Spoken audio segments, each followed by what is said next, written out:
There's a house in Kitchener, Ontario, where the dead were once invited in. Not metaphorically, not as a legend, but as guests. The hallways once smelled of linseed oil, damp wool coats, and candle smoke. Those in attendance noted that every mirror had been covered as they were seated around the table that night, shoulder to shoulder in the parlor overlooking the creek. No one laughed. No one dared. Because by then, the owner of the home believed his special guests, the dead, were already in the house. His wife had passed, and his grief is what drove him to host evenings like this. And those in attendance were there for communication, not entertainment. Then he lowered the lamps. At first, there was only silence, the sort of silence that makes you aware of your own breathing. Those alive were asked to join hands. His palms were icy cold. And that chill? Well, it can still be found in the home, where those who were invited in never left. I kind of jumped, not out of fear, just who's here? No one's supposed to be here. And an icy cold breeze just passes through me and up through the door. And I'm like, what was that? That was weird. And because it's 30 degrees and that was distinctly cold. So the next day I come in to pick up my paycheck and I say, oh, the weirdest thing happened to me. And I explain and they all just laugh. Oh, that's just Phoebe. Welcome to the gallery. I'm Nadine Bailey, and this is Haunted Canada. Today, I'm joined by Ralf Wilde as we step inside one of Ontario's most quietly haunted historic homes.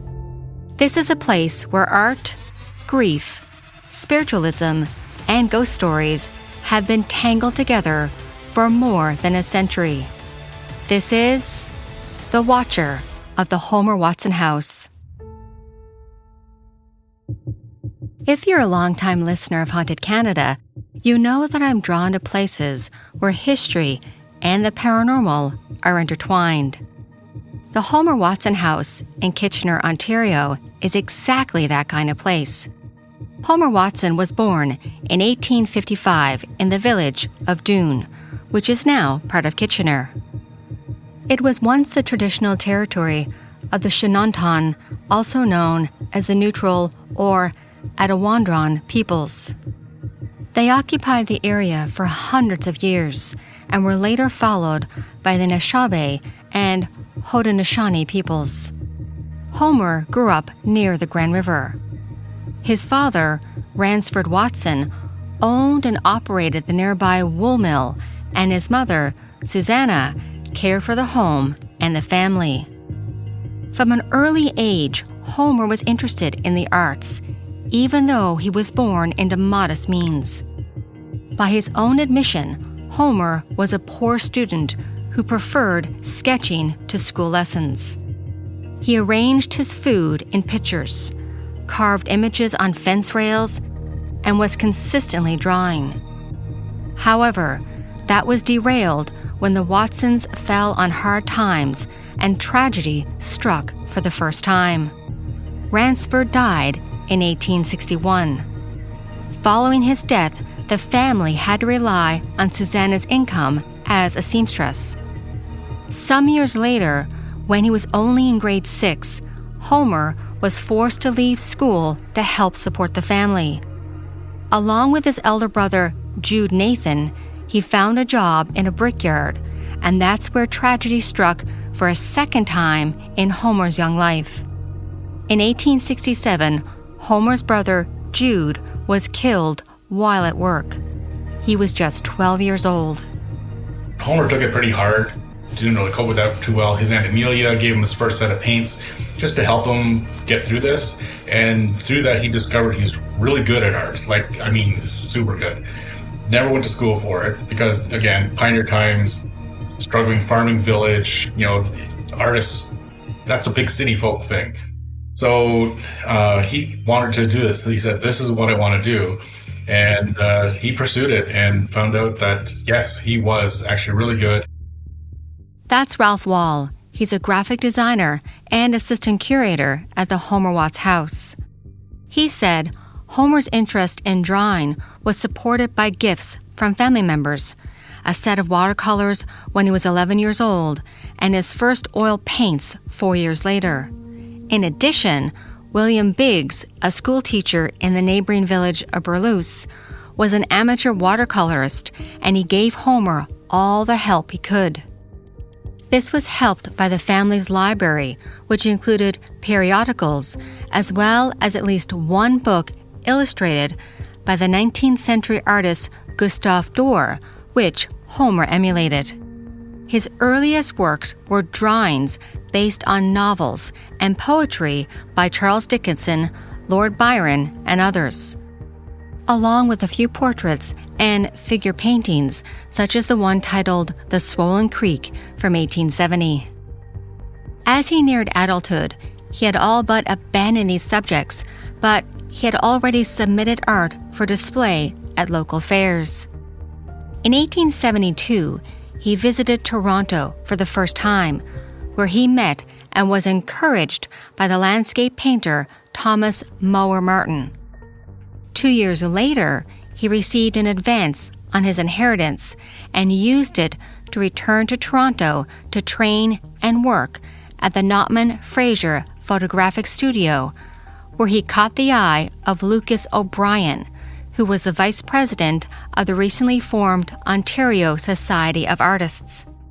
He was also one of Canada's preeminent landscape painters. Homer was then inspired to travel to New York State in 1875, possibly 1876, until late in 1877 to work in the Adirondack Mountains and along the Susquehanna, Mohawk, and Hudson rivers. That trip helped him develop his abilities as a landscape painter, but he longed for the southern Ontario scenery, so he returned to his beloved Dawn to paint, quote, with faith, ignorance, and delight, end quote. Upon his return, he quickly began to build a reputation. After his first exhibition in April 1878, the Toronto Evening Telegram praised his paintings for, quote, the naturalness of details, the careful finish, and the softness of the harmony of the colors, end quote. He was a relative novice, but his works were so impressive he was asked to participate in the inaugural exhibition of the Canadian Academy of the Arts in Ottawa in 1880. It would be a pivotal moment in Homer's career because his entry, titled The Pioneer Mill, was purchased for $300 by the Marquis of Lorne, Canada's Governor-General, as a gift for his mother-in-law, Queen Victoria. Homer was a rising star because just 2 months later, the Ontario government acquired Watson's On the Sequana, and by then, his career had been solidly launched. With his career on track, Homer turned his attention back home.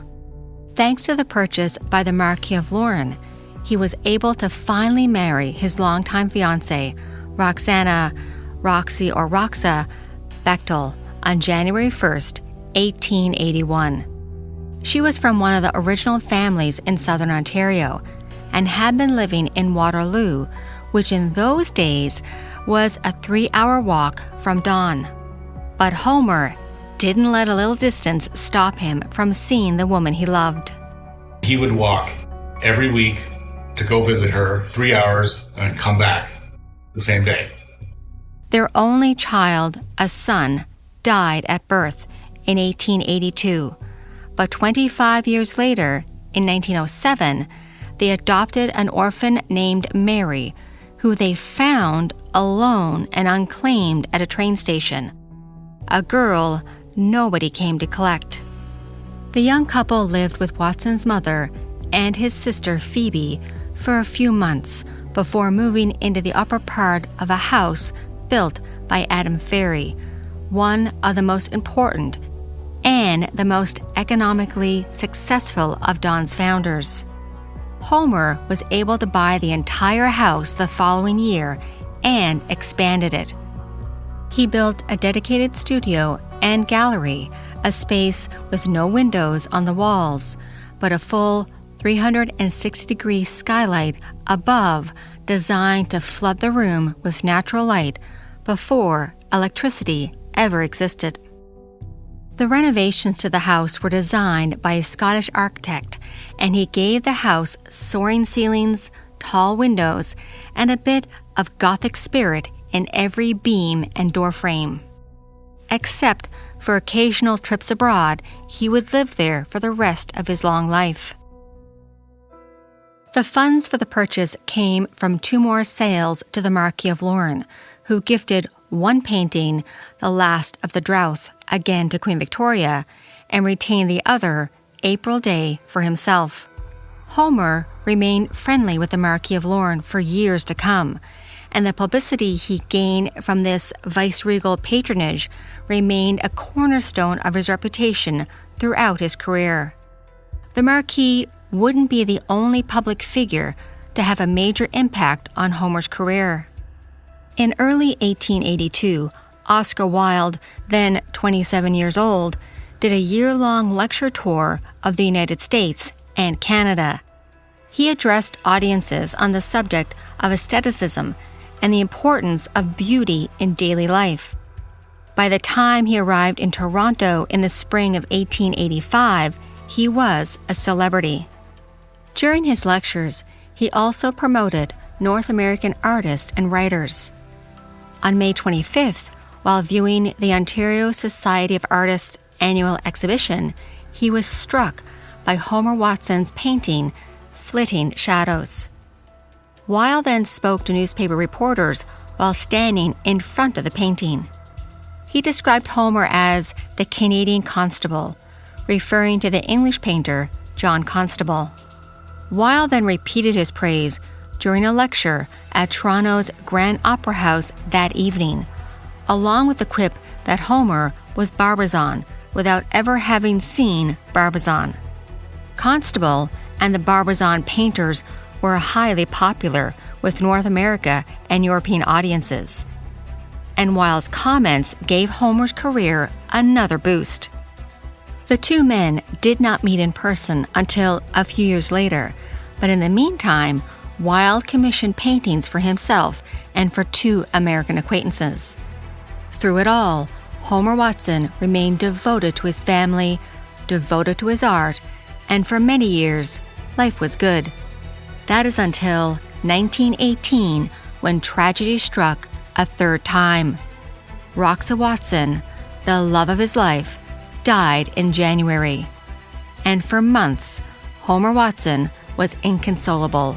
He fell into a deep depression. For 6 months, he didn't touch a paintbrush. Instead, he sat in his rocking chair. And then, he saw her.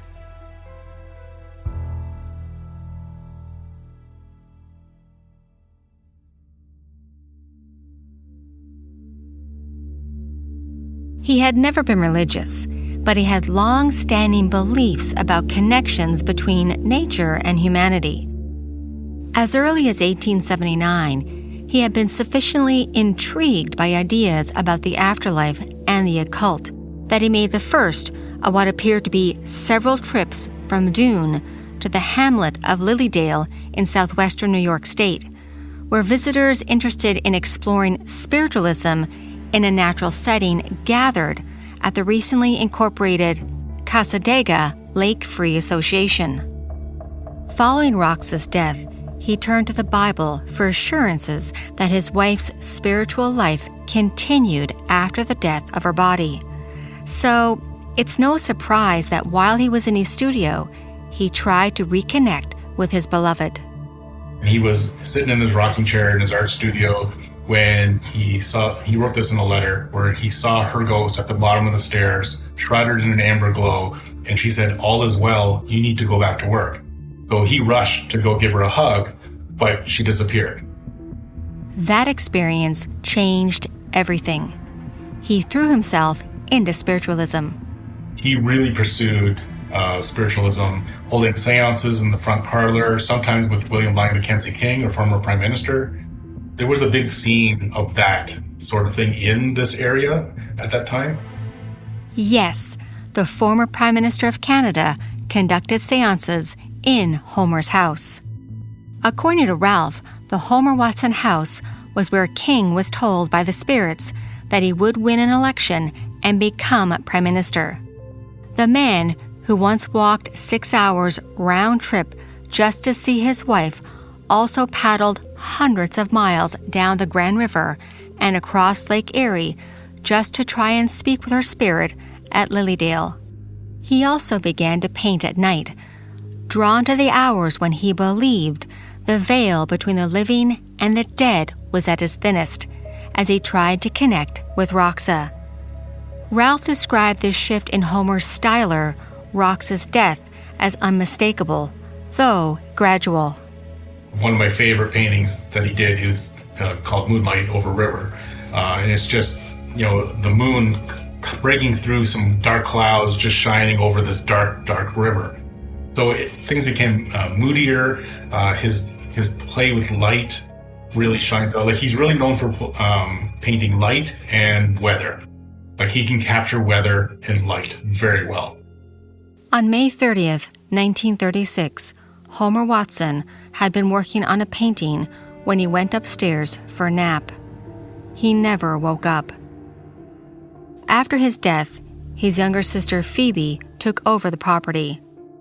She opened it as a gallery to honor her brother's legacy and became its first curator. The last painting Homer finished is titled Sunshine Shower and is now in a private collection. For her part, Phoebe was also an accomplished artist. Her prize-winning works hang at the National Gallery in Ottawa and the National Trust in Scotland. While living at the home, Phoebe continued to perform seances. Apparently, in one of the seances, she got a message from Homer, stop touching my paintings, because she would go and touch them up. Phoebe Watson remained in the home and helped to take care of Mary until she died in 1947. The following year, the Doon School of Fine Arts was established in the house.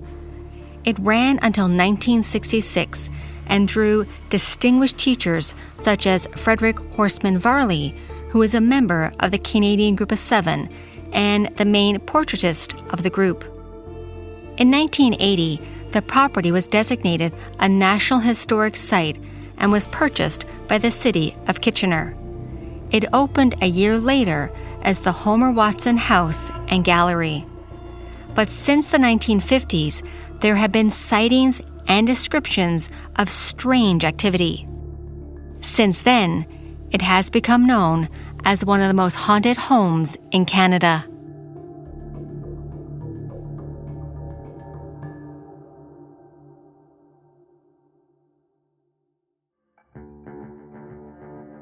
People have claimed to have seen an older woman who has her hair up and is dressed in Victorian clothing with petticoats down to the floor. There was only one person who dressed in that manner until her death, Phoebe Watson. Those who have encountered her have described her as helpful, proper, but always watchful. Ralf has had many encounters with Phoebe. His first happened not long after he started working at the house. He had been teaching in the basement, which was once the kitchen and dining area. It was also where Phoebe did her pottery and had kilns in the back. So I'm teaching down there. I leave for the night because it's about 10 o'clock. And it's summertime, so it's pretty hot. I forgot to turn the lights off. I noticed from my car, so I come back in and I turn the lights off. And where the light switch is, it's more towards the middle of the room where there's a locked door that goes up to the main gallery. So that door is always locked and alarmed after hours. I feel a tap on my shoulder, like a firm tap, like somebody's there. So I kind of jump, like not out of fear, just like, who's here? Like no one's supposed to be here. And an icy cold breeze just passes through me and up through the door. And I'm like, what was that? That was weird. And because it's like 30 degrees and that was distinctly cold. So the next day I come in to pick up my paycheck and I say, oh, the weirdest thing happened to me. And I explain and they all just laugh. Oh, that's just Phoebe. Welcome to the gallery. It is the first of many encounters. Since then, he often sees silhouettes of figures that quickly disappear when he looks directly at them. I've seen, and I can confirm this with my wife because we saw it separately on the same night, Homer rocking in his chair in his art studio, because I was running down the stairs during an art opening and to gather everybody up for awards, and I saw someone there, so I stopped, came back, and like, oh, there's no one there. Okay, that's fine. And my wife, who doesn't like crowds, starts walking around, and she comes to me, I think Homer's in the other room. And I went, okay, that confirms what I just saw. He has also heard odd sounds when he's supposed to be alone. And we get visiting ghosts as well. There's especially 2 little kids. I'm pretty sure they're boys, judging by their voices, or their laughter anyway. They like to play hide and seek. So first time this happened, I was up here with a coworker and I heard voices and like little children laughing in the sound. That sounds like it's inside the gallery. So I go and look. Summer camp is over. There shouldn't be anybody in here. We're technically closed. I look around. No, I don't see anybody. Okay, maybe it's outside. Then a few minutes later, we hear it again, and I go right from here. Like, do you hear it? I go, yeah, that's definitely coming from inside. I say, okay, let's go room to room. And when we get to the main floor, you go outside, make sure that there's nobody there, and I'll check the basement, and I'll meet you at that front door. Okay, so we go room to room. I check the closets, the bathrooms, everything, just in case, because we're going to lock up soon. I don't want a kid trapped in here. He goes outside. We meet at the front basement door, and he confirms, nope, I just saw the camp instructor. She's packing up. Everybody's gone. There's no kids playing. And I go, yeah, there's nobody in here. And we both hear giggling from 2 boys right beside us in an open space. But Phoebe remains the most consistent and well-documented presence in the house. She communicates often through paper or manifests by a tap on the shoulder or cold air. She is, by all accounts, helpful, curious, and apparently deeply invested in the preservation of her brother's legacy. The only negative thing we've ever had, we have an event every October called Spirit Season, right? So where we really embrace this. So we have mediums come in and card readers and all that kind of stuff. And we have a spirit market and all that kind of stuff. So one time we did like a speakeasy fundraiser, charity gambling in the basement, and we had some shows in the main gallery, and then we had some mediums in the back cabins. They come in at one point and going, what has been going on for the past half hour? Because the mediums have been very agitated. At that moment in time, we had burlesque dancing going on, and Phoebe did not approve. Ralf also disappointed Phoebe during a Minnesota Vikings playoff game, which he was watching while alone in the gallery. The Vikings had just fumbled on the goal line, and Ralf, let's just say, he expressed his frustration with some choice words. There was no one else in the gallery. All of a sudden, I just hear the front sign, the A-frame sign, just go bang like a shotgun. And I look out the window, and the sign had fallen down and slid down the stairs. And there's no footprints. It's heavy snow. There's no one out there. And I'm like, what the heck? Okay, maybe a kid threw a snowball or something. So I go outside to pick up the sign. I don't see anyone around, and it's like heavy snow. So you would see footprints or whatever. Okay, so I pick up the sign. The door closes behind me, and the deadbolt locks. And I'm outside. I'm like, okay. And I'm trying as hard as I have my keys. I'm trying. The key will not turn at all. So I had to come through the basement, come through the back door and everything. I came upstairs. I apologized to Phoebe, and I've not sworn in here since. Homer Watson spent the final days of his life seeking connection with the spirit world. His sister, Phoebe Watson, continued the tradition after his death. So the Homer Watson house doesn't treat these experiences as a novelty or as a spectacle. These experiences are a part of history. It took up a lot of his energy. So, why close up about it? And because the ghosts are here, like they get experienced. So I'm not just gonna turn a blind eye to something that is actually happening. Not everybody experiences it, and some people want to and they don't. So I don't know why some do, some don't.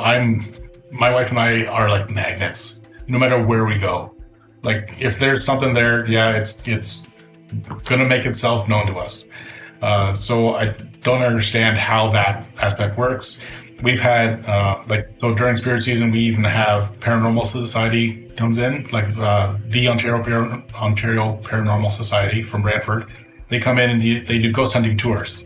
So just like the ghost hunting TV show, you walk around with them, you have the equipment, the lights are off, and you're trying to discover stuff. And they're really cool because they try to debunk everything. They don't sensationalize, they don't jump scare, they don't go, oh, there's a ghost.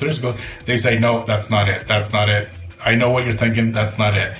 It's when they go, I can't explain this. You experienced it, they experienced it downstairs, and someone else experienced it somewhere else. That's quite possibly, proof right there, right? So they're really good about that. But sometimes weird stuff does happen. The Homer Watson house has appeared in an episode of Ghost Hunters of the Grand River, and every October, Spirit Season transforms the gallery into something that would have made Homer Watson smile. Mediums, spirit markets, workshops on mediumship, and on May 30th, Homer's Death Day, a special event to mark his passing, often combined with a birthday celebration for Phoebe, whose birthday falls on June 1st. This year we're actually doing both. We have a birthday cake for Phoebe, we're celebrating the death day of Homer, and then doing the mediumship workshops. So we're trying something new this year. The gallery is also home to something extraordinary, spirit cards. During Homer's seances, mediums would encourage spirits to use these as messengers. Whatever they said, the medium would write down, and those are now on display. We actually have spirit cards here at the gallery where a medium, like from the seances, where a medium invites the spirit into their body and they write a message from beyond. So we actually have messages from Roxa and from some of his friends. They're pretty interesting.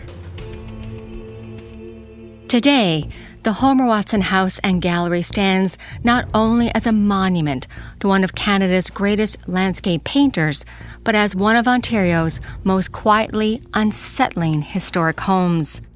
Its reputation of being haunted is thanks to the sounds of footsteps in empty halls, doors moving on their own, sudden cold drafts, and the unmistakable feeling of being watched.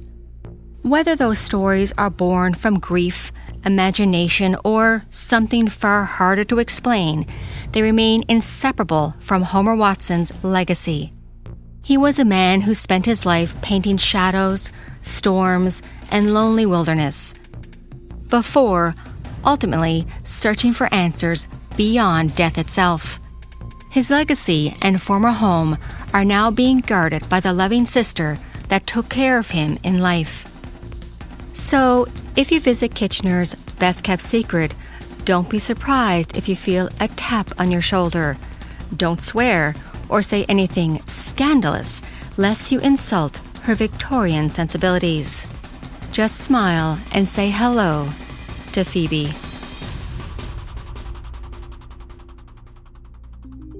Thank you for joining me as we explored the Homer Watson House and Gallery, and a special thanks to Ralf Wilde for taking the time to talk with me. I really do appreciate it. If you want to check out the Homer Watson House and Gallery, I will link their website in the show notes. If you are enjoying Haunted Canada and want to help support the show so that I can continue to bring you spooky stories from across Canada, you can do so by buying me a coffee. The link is in the show notes, and every coffee I truly do appreciate.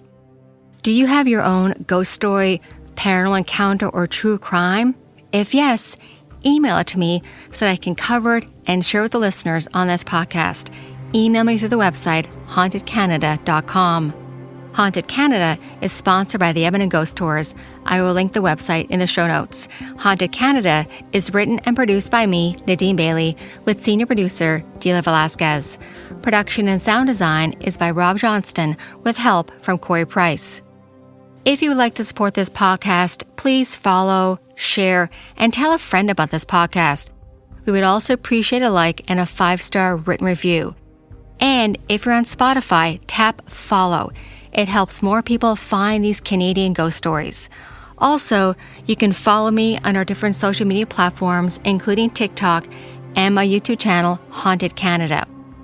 Hey everyone, I've got some exciting news. I will be hosting a haunted and paranormal tour of Ireland, May 22nd to 29th of 2027, in partnership with my friend Joanne over at Expedia. We'll be visiting haunted locations, staying in haunted castles, and exploring many historical places while delving into ghosts, hauntings, and paranormal activity, so be sure to bring your EMF readers with you. All information is posted on the website hauntedcanada.com, and if you have any questions, email me and I'll answer the best I can. And remember, space is limited, so book early so you don't miss out. Thank you from all of us at Haunted Canada and Curious Cast.